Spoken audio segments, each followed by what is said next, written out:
நான் வேலை செய்கிறது இன்ஃபோசிஸில். எங்கள் ஆஃபீஸில் இருந்து என்ன பண்ணாங்க, அந்த ஸ்கூலுக்கு வந்து பெஞ்சு, சேரு, ஃபேனு வாங்கி கொடுக்கணுன்னாங்க.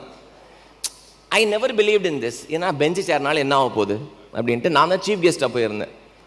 போயிட்டு பெஞ்சு சேர்லாம் ஒரு 2 கிளாஸ் ரூமுக்கு பெஞ்ச் சேர் கொடுத்துருக்கோம், 2 சீலிங் ஃபேன் போட்டிருக்கோம். அவ்வளோதான் அந்த வேலை. அந்த ப்ராஜெக்டோட மொத்த மதிப்பே ஒரு 2 லட்ச ரூபா இருக்குன்னு வச்சுக்கோங்களேன். It was a very easy project to execute. முடிச்சுட்டு வெளியில் டீ காஃபி ஸ்நாக்ஸ்லாம் கொடுத்துட்ருக்கோம். ஒரே ஒரு பொண்ணு மட்டும் அந்த டேபிளே உட்காந்துருக்கு, மேலேயே உட்காந்துருக்கா. நான் பார்க்குறேன், ஏன் வரமாட்டா வெளியில் அப்படின்ட்டு. நான் என் கையில் ஒரு டீ இருந்துச்சு, அதை எடுத்துகிட்டு உள்ளே போயிட்டு அவளை அப்படியே பார்த்து நான் கேட்குறேன், நீ ஏன் வெளில வரல அப்படின்னேன். ஒன்றும் இல்லை அங்கிள் அப்படின்ச்சு சிரிச்சுட்டே. உனக்கு சமோசா வாங்கி தரவா, எடுத்துகிட்டு வரவா? இல்லை வேணாம் அப்படின்ச்சு. அப்புறம் ஆரஞ்சு ஜூஸ் இருக்குது, குடிக்கிறியா அப்படின்னேன். இல்லை வேணாம் நான் இங்கேயே இருக்கேன் அப்படின்ச்சு.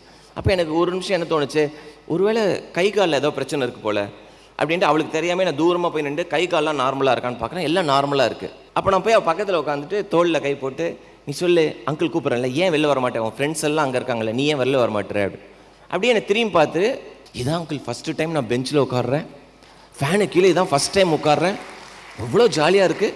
நம்ம கஷ்டப்பட்டது இல்லைல்ல, நம்ம தரையில் உட்காந்து நான் படித்தது கிடையாது இல்லை. அதனால் எனக்கு அந்த கஷ்டம் என்னன்னு தெரியல. அந்த பொண்ணு எவ்வளோ ஒரு சின்ன விஷயத்த ரசிக்குது அந்த குழந்தை.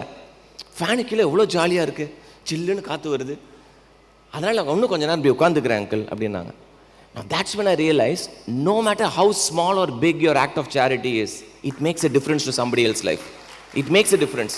It's not the thousands of dollars. It's very very important. அதனால தான் நம்மளை வந்து வாழ்க்கையில் நம்மளை எது கொடுத்து வாழ வேண்டும் அப்படின்னா அதுக்கு ஃபஸ்ட்டு என்ன தெரியுமா வேணுங்க, பணம் காசு கிடையாது. இட்ஸ் நாட் இவன் யுவர் டைம். உங்களுக்குள்ள எம்பத்தின்னு ஒரு வேர்டு, அந்த எம்பத்தின்ற ஒரு கோஷன் இருந்தால் மட்டும்தான் நம்ம அடுத்தவங்களுக்கு உதவி செய்ய முடியும். ரோட்டில் ஒருத்தன் கஷ்டப்படுறான், அவனை பார்த்து சிம்பத்தி இருக்குன்னா 5 பைசா பிரயோஜனம் கிடையாது. ஐயோ பாவங்க, என்ன கொடுமை இல்லை, இதனால என்ன பிரச்சனை, 5 பைசாக்கு பிரயோஜனம் கிடையாது. when you feel the pain of the other person, அதுதான் ரோட்டரி பண்ணுறாங்க. உன் வழியை நான் பார்க்குறேன்ற பாருங்க. ஏங்க நம்ம ஊரில் மனித கழிவுகளை மனுஷனே அள்ளிக்கிட்டு இருக்கிறான். இதை விட கொடுமை வேறு என்ன வேணும் நம்மளுக்கு சொல்லுங்கள். நம்ம ரோட்டில் பார்க்கும்போது அந்த சாக்கடைக்குள்ளேருந்து ஒரு உருவம் வெளியில் வருது. இதை பார்த்தோன்னே நம்ம என்ன பண்ணுவோம், நிறைய பேர், சில பேர் மூக்கை மூடிட்டு போயிடுவோம். இன்னும் ஒரு கும்பல் இருக்குது, அதை பார்த்து அவன் பூர்வ ஜென்மத்தை கர்மான்னு சொல்லிட்டு போவான். அவனை தான் கூப்பிட்டு தலையில் நொட்டணும். இதுக்கு கர்மாக்கும் ஒரு கர்மமும் கிடையாது. அவன் அந்த வேலையை செய்யலைன்னா உன் பொழப்பு நாரிடும்.